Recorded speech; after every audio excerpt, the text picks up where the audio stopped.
이제 오늘은 그리스도의 죄 없으심에 대해서 알아보도록 하겠습니다. 그리스도의 죄 없으심. 자, 보통 그리스도의 죄 없으심이라는 것은 예수님의 인성과 관련돼서 말을 하는 겁니다. 하나님 예수님의 신성에 대해서는 하나님은 죄를 지을 수 없잖아요. 예, 하나님은 죄를 지을 수 없어요. 죄를 지을 필요도 없고, 예, 우리는 이건 죄가 없으심이라는 걸 말할 때는 그 인성에 대해서 말을 합니다. 인성에 대해서 이 인성으로서 죄 없으심에 대해서 말을 할 때 보통은 이제 예수 그리스도의 신성이나 인성이나 뭐 이런 것에 대해서는 그거에 대해 반대하는 이단들이 있었어요.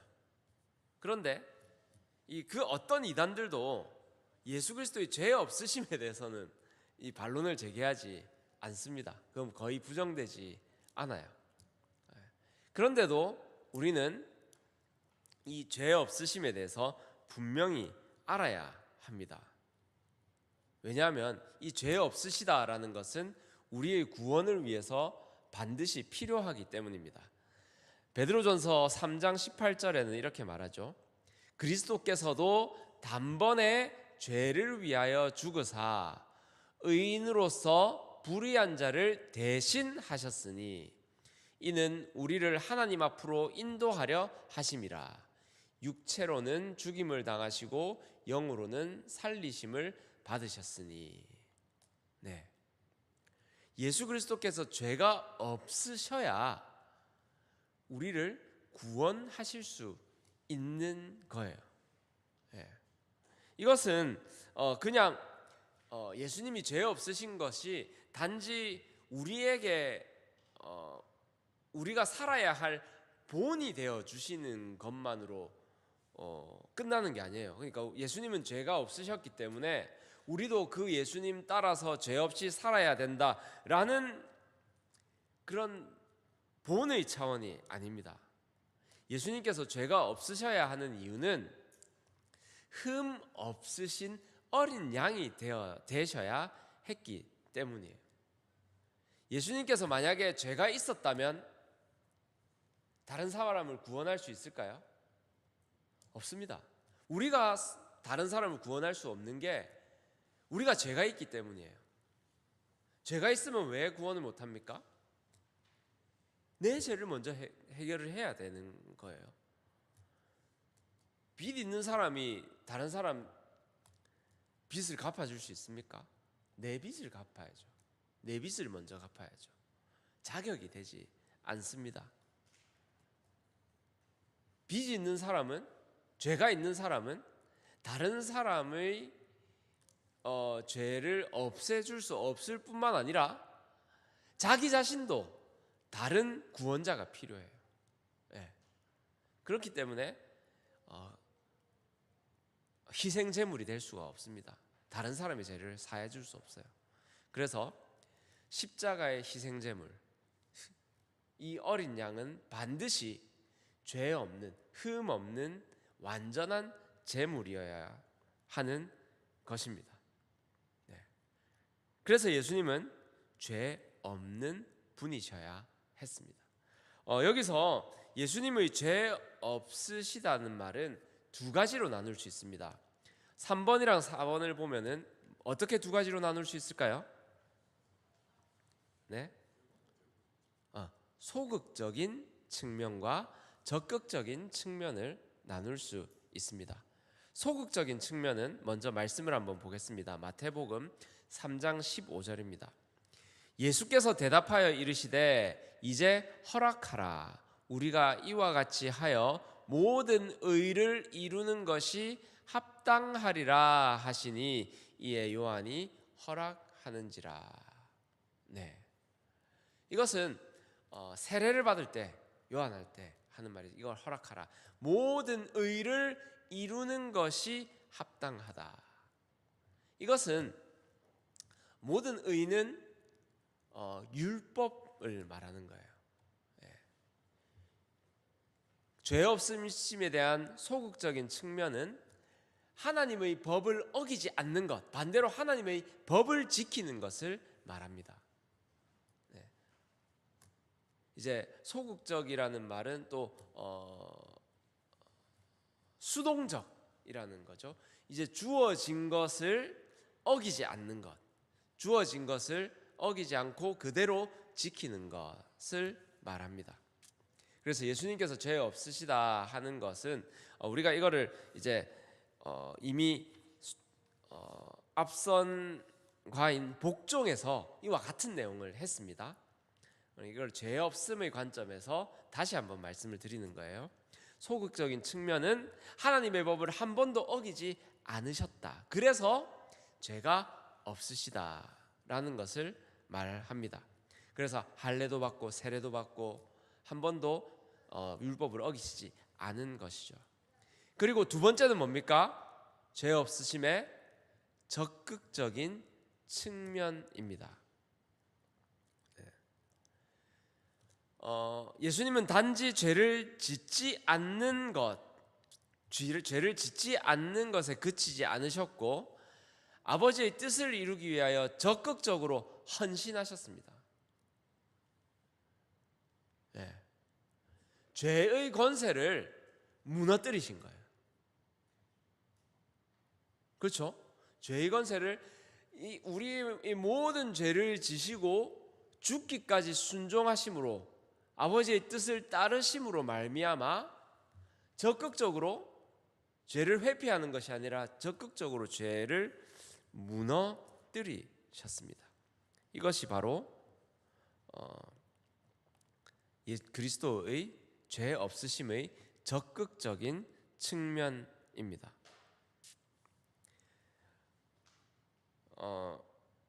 요한복음 4장 34절에는 이렇게 말하죠. 나의 양식은 나를 보내신 이의 뜻을 행하며 그의 일을 온전히 이루는 이것이니라 라고 말씀하셨어요.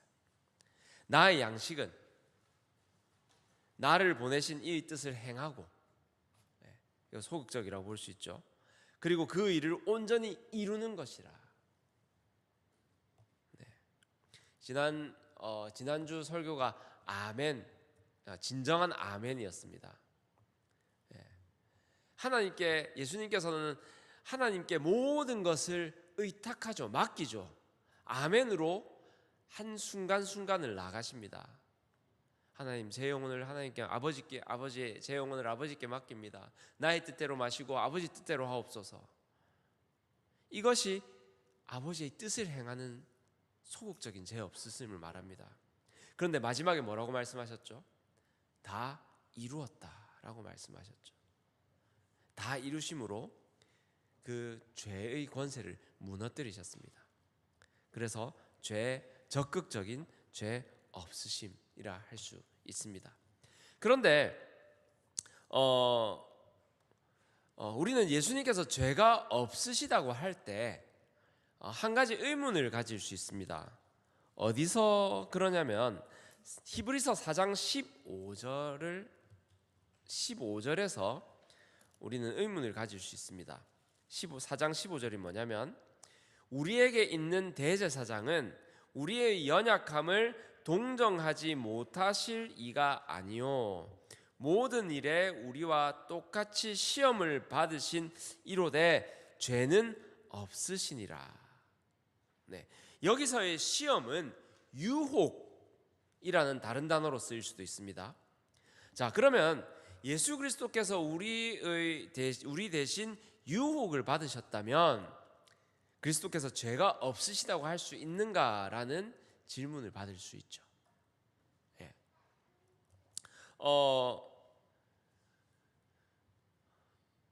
아담 하와가 뱀으로부터 유혹을 받을 때 그 사과를 따먹기 전에 이미 유혹을 받고 의심하고 하나님에 대해서 오해할 때 이미 그 안에 죄가 들어왔다고 했죠. 그것도 죄로 인함입니다. 사과를 따먹는 그 순간 이전에도. 그러니 유혹받았다라는 것은 어떻게 보면은 죄의 죄를 전제로 하는 것이거든요. 야고보서 1장 14절 15절에는 이렇게 말합니다.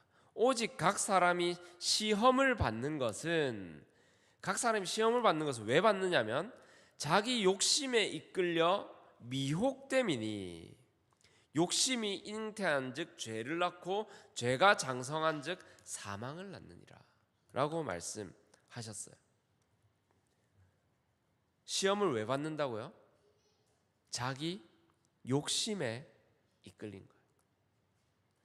그런데 욕망은 본질상 죄로부터가 아니라 욕망은 본질상 이미 죄를 말합니다. 그러면 예수님께서 유혹을 받으셨다 하면은 어떤 의미가 됩니까? 시험을 받으셨다 하면 이미 죄를 가지고 계신다라고 하는 건가요? 네, 아니죠. 이미 죄를 가진 우리는 우리 안으로부터의 죄악으로 시험을 받지만 죄가 없으신 하나님은 예수님이 받으신 그 시험은 그 욕망으로부터 나온 것이 아니라 외부로부터 온 시험이었던 거죠. 물론 육체적인 욕구를 가지셨습니다. 육체적인 욕구를 가졌어요. 그러나 육체적인 욕구 자체가 죄는 아닙니다. 우리가 배고프죠, 졸립죠, 그리고 성욕도 있습니다. 여러 가지 욕구가 있어요. 그 자체가 죄가 아닙니다. 그 욕구로 인하여서 하나님으로부터 멀어지고 하나님으로부터 단절되는 것이 바로 죄인 것이죠. 그래서 예수님은 육체적인 욕구는 가지셨지만 배가 고픈 욕구, 필요할 때 쉬고 싶은 욕구, 생명에 대한 욕구, 이런 것들을 가지셨지만 죄에 대한, 하나님으로부터 반하는 죄에 대한 욕망은 가지지 않으셨던 것입니다. 먹는 것이든지, 배가 고프지만 먹는 것에 대해서 하나님의 뜻을 따르셨고, 모든 고통 가운데에서도 완전한 인간으로서 완전한 고통을 느끼시고 완전한 공포 가운데서 그 공포를 벗어나려고 싶은 생존의 욕구조차 느끼셨지만 그것이 하나님의 뜻에 반하는 욕망으로 되지 않으셨다라는 거죠. 목숨마저 하나님께 맡기신. 그러므로 예수님께서 우리와 똑같은 시험을 받으신 이로되 죄는 없으시다라는 이 선언은 정말 중요한 선언입니다. 우리는 우리의 욕망으로 말미암아 시험을 받고 그 시험에 넘어가서 죽음에 이르지만 예수 그리스도께서는 그 시험 가운데에 죄악된 욕망을 품지 아니하심으로 말미암아 하나님의 뜻을 이루신 것이죠. 네. 그리고 예수 그리스도의 완전한 순종은 우리의 구원을 이루었습니다. 계속해서 등장하는 말씀인데요. 로마서 5장 18절 말씀입니다. 그런즉 한 범죄로 많은 사람이 정죄에 이른 것 같이 한 의로운 행위로 말미암아 많은 사람이 의롭다 하심을 받아 생명에 이르렀느니라. 예수님께서 완전히 순종하셨기에 우리에게 완전한 생명을 주어졌습니다. 고린도후서 5장 21절에 이렇게 말씀하십니다. 하나님이 죄를 알지도 못하신 이를 우리를 대신하여 죄로 삼으신 것은 우리로 하여금 그 안에서 하나님의 의가 되게 하려 하심이니라. 성경은 분명히 말씀하고 있습니다. 죄를 알지도 못하시는 분이 바로 예수 그리스도시고 그 죄를 알지도 못하는 이를 죄로 삼으셨다라는 거예요. 죄로 삼으셨어요. 죄 그 자체가 되셨어요. 그래서 그 죄 그 자체가 되셔서 그가 죽으신 것은 우리 안에 죄가 죽은 것이나 마찬가지인 거죠. 그래서 그가 우리의 의가 되셨습니다. 네.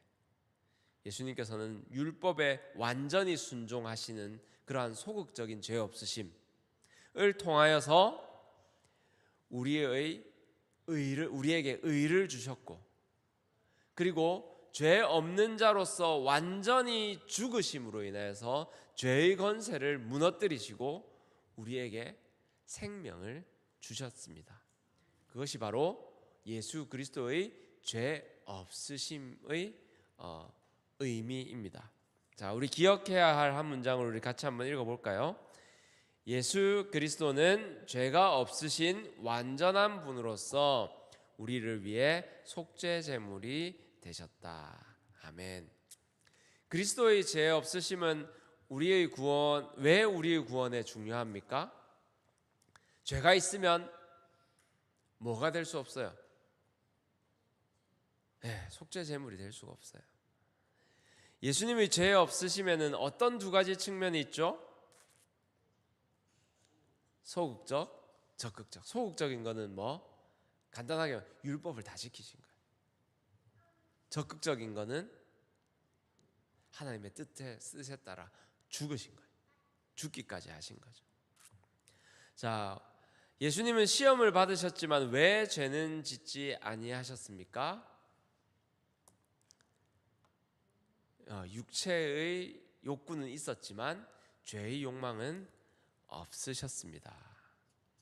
예수님의 완전한 순종은 우리의 구원과 어떻게 관계가 있습니까?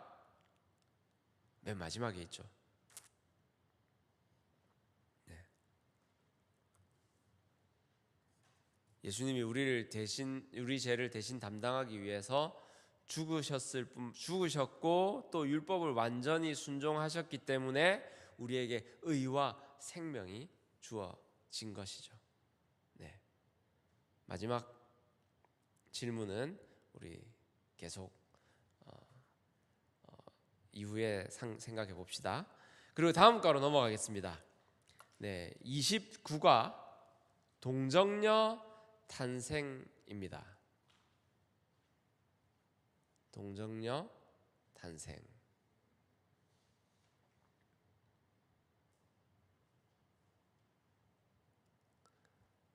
네, 동정녀 탄생이 왜 중요할까요?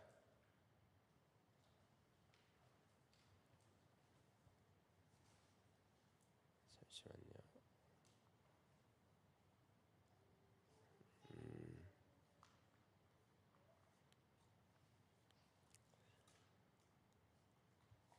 동정녀 탄생이 뭐예요? 동정녀 탄생이. 동정녀 탄생.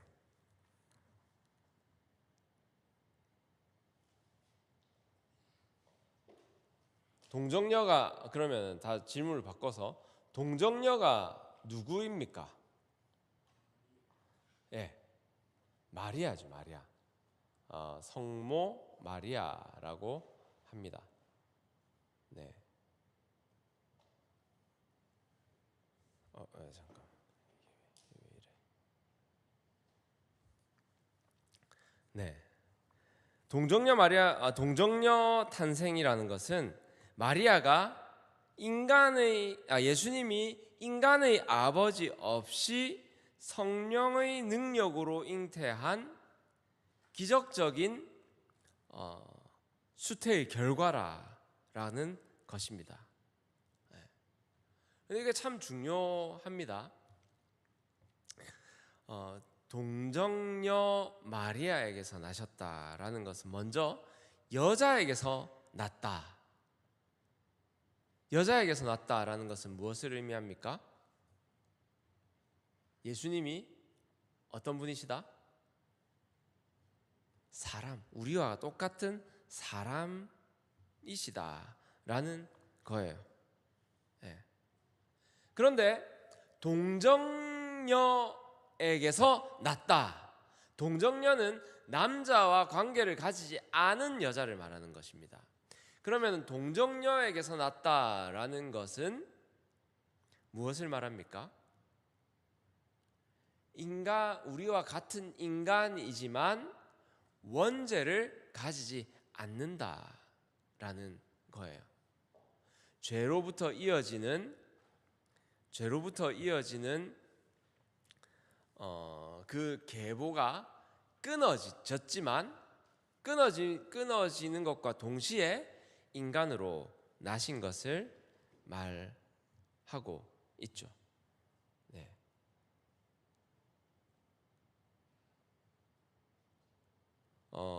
갈라디아서 4장 4절에 이렇게 말합니다. 때가 참에 하나님이 그 아들을 보내사 여자에게서 나게 하시고 율법 아래 나게 하신 것은 이라고 말을 하죠. 여자 아래 나셨습니다. 사람으로 나신 거예요. 그리고 율법 아래 나셨습니다. 율법 아래 났다라는 말은 뭐예요? 율법을 지켜야 할 의무를 가지고 났다라는 거예요. 그것 또한 이 사람의 인성을 가지고 나셨다라는 것이죠. 그런데 어떻게 보면 예수님을 제2의 아담이다라고 하지 않습니까? 그것은 아담이 처음 창조되었을 때는 죄를 지었습니까? 안 지었습니까? 죄가 없는 상태에서 태어났죠. 완전한 인간이었지만 죄가 없는 상태에서 태어난 그 모습으로 태어나셨다라는 거죠. 그리고 그 동정녀 탄생은 예수님의 인성도 보여주지만 신성도 보여줍니다. 예수님께서 인간의 아버지 없이 태어났다라는 것은 그의 아버지가 누구라는 거죠? 네.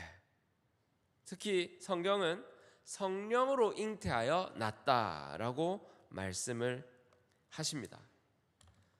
성령이 내게 임하고 지극히 높으신 이의 능력으로 너를 덮으시리니 이러므로 나실 바 거룩한 이는 하나님의 아들이라 일컬어지리라. 네. 예수님은 인간으로 나시고 인간에게서 나시고 인간으로 나셨지만 동시에 하나님으로 나시고 하나님으로부터 나셨습니다. 네. 그래서 이 동정녀의 탄생은 예수님의 신성을 보여주고 있습니다. 우리가 지금 이 상황에서 다시 한번 그 칼케톤 신조에서 하나님의 어머니라고 한 표현을 다시 한번 봐야 하겠습니다. 이거는 하나님의 어머니라는 것은 데오토코스라고 합니다. 헬라어로. 그런데 예수님이 동정녀 마리아 하나님의 어머니에게서 나셨다라는 문장이 들어가요. 그런데 이것을 마치 마리아를 하나님의 어머니의 위치에 놓는다라고 생각하면 안 됩니다.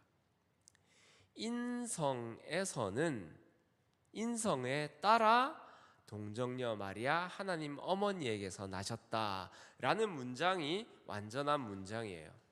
인성에 따라와 하나님의 어머니를 같이 놓은 것이죠.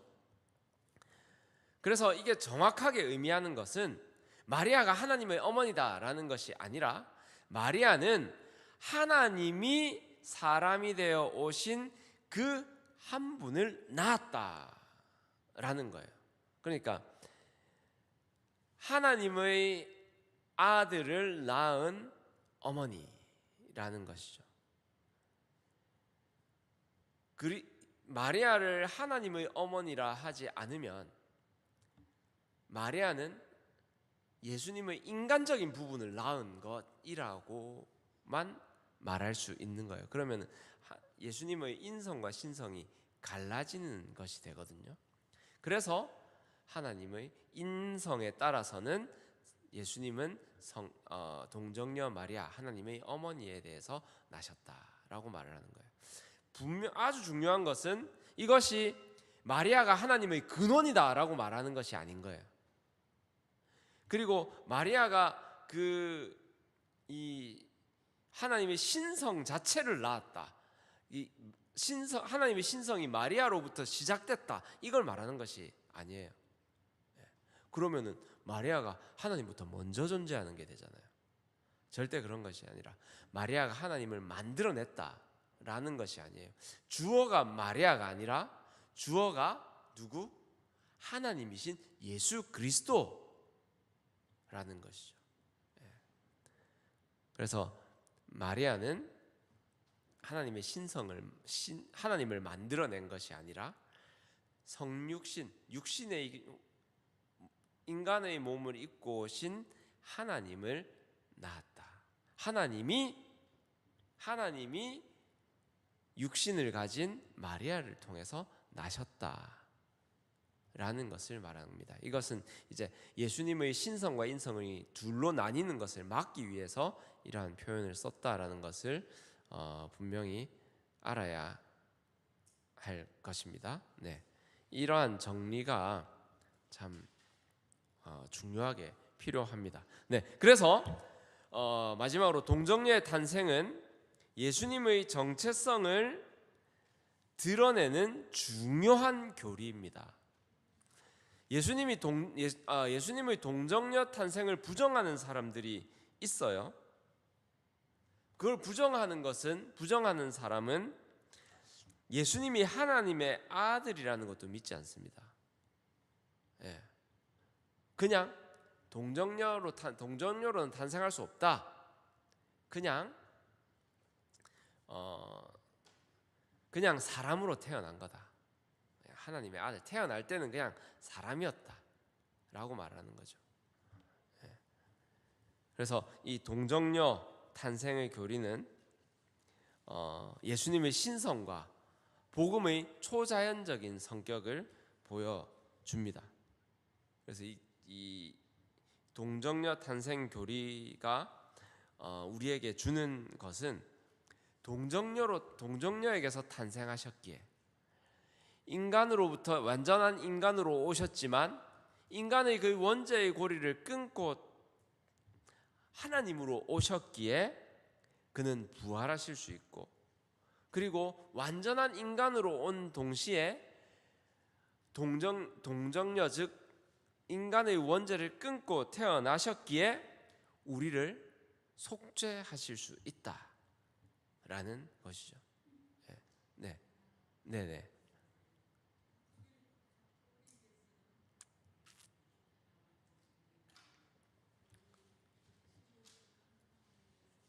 네.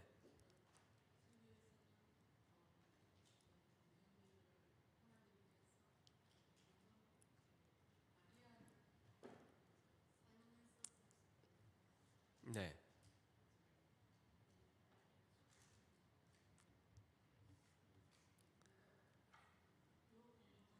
네.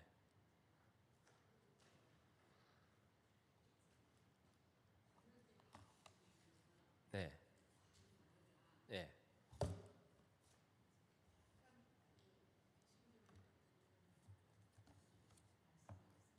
네. 네.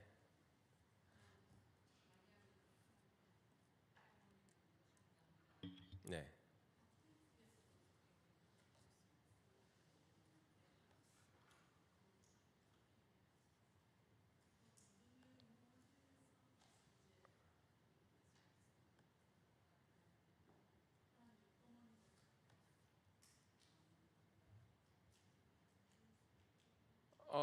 네. 이게 혼동이 될 수는 있죠.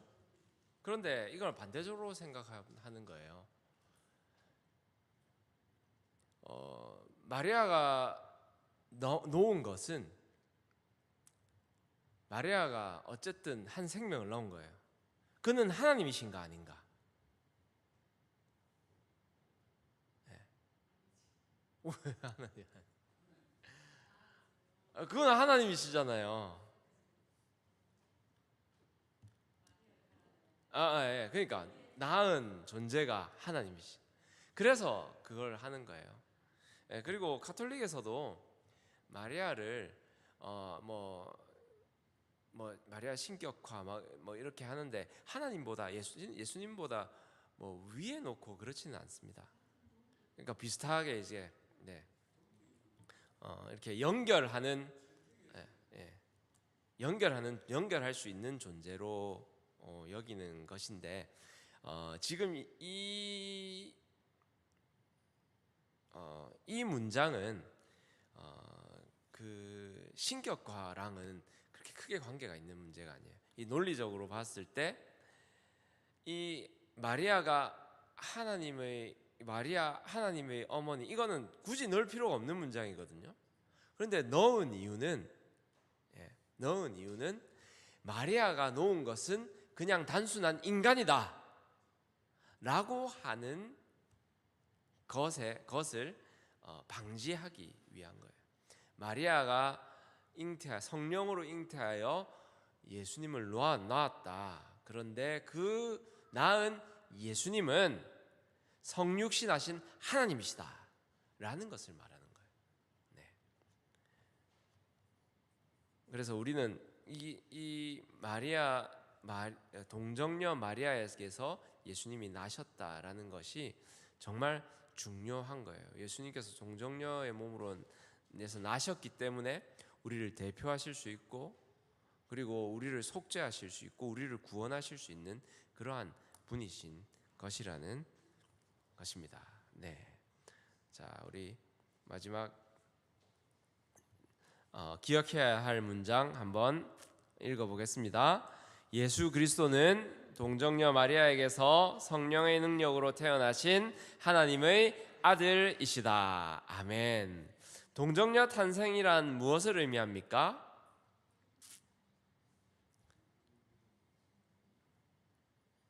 인간인 여자의 몸에서 나셨지만 성령의 능력으로 잉태되신 것을 말합니다. 예수님이 여자로부터 태어나셨다는 사실은 무엇을 보여줍니까? 예수님이 무엇이 되셨다? 참 사람, 참 인간이 되셨다라는 것을 보여주죠. 예수님이 인간 아버지 없이 태어나신 것은 무엇을 나타냅니까?